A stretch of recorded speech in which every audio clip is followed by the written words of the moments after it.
finalement, n'a plus envie d'investir dans l'immobilier en ce moment.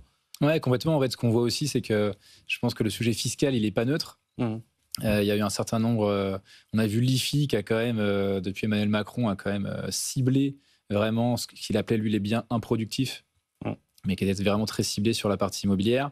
L'impôt sur le revenu, on voit qu'il y a eu des sujets sur la location meublée non professionnelle aussi qui ont eu lieu en début d'année.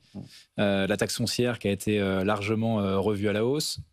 Donc il y a un certain nombre de choses en fait qui font qu'on est un peu moins attiré. Et quand on regarde en net fiscal, net de frais, le rendement qu'on peut avoir, c'était justement la déclaration de la PDG de Nexity qui disait, et je reviens un petit peu du coup sur le taux d'empreinte de l'État français, autant investir finalement, autant acheter de la dette de l'État français, qui est à peu près à 3,5% aujourd'hui.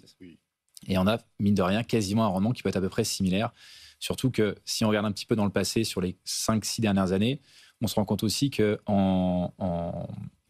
sur la valeur de l'immobilier, au-delà du rendement, en net d'inflation, c'est quand même pas terrible en termes de rendement, alors qu'il y avait eu des super années, il y a eu, on va dire, une vingtaine d'années qui ont été fabuleuses. Puis on a eu les années de taux zéro, ça aide. Oui, exactement, ça a aidé. Et puis après, quand on est passé de l'autre côté, où on a eu finalement... on regarde en gros à Paris, sur 6 à 7 ans, l'immobilier a fait à peu près zéro, voire a potentiellement un petit peu baissé.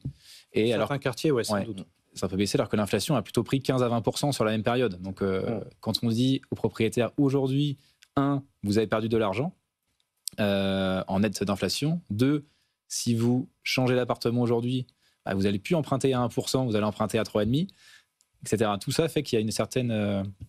on a un petit peu, le marché est un petit peu loqué.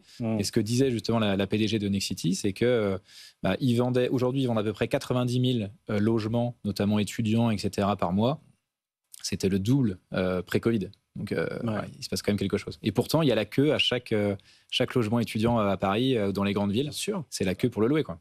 Bien sûr. Mais on reste sur un marché qui, non seulement conjoncturellement, est compliqué, mais en plus, on a l'impression que ces dernières années, les politiques publiques sont devenues peut-être un petit peu moins favorables, mais elles sont allées bien au-delà de ça. C'est-à-dire qu'on a l'impression qu'on décourage totalement l'investissement immobilier en ce moment. C'est exactement ça. Et puis en réalité, ça n'aide absolument pas l'État à régler ce problème de crise du logement qu'on en a depuis quelques années, en fait. Qui devient quand même compliqué. Exactement.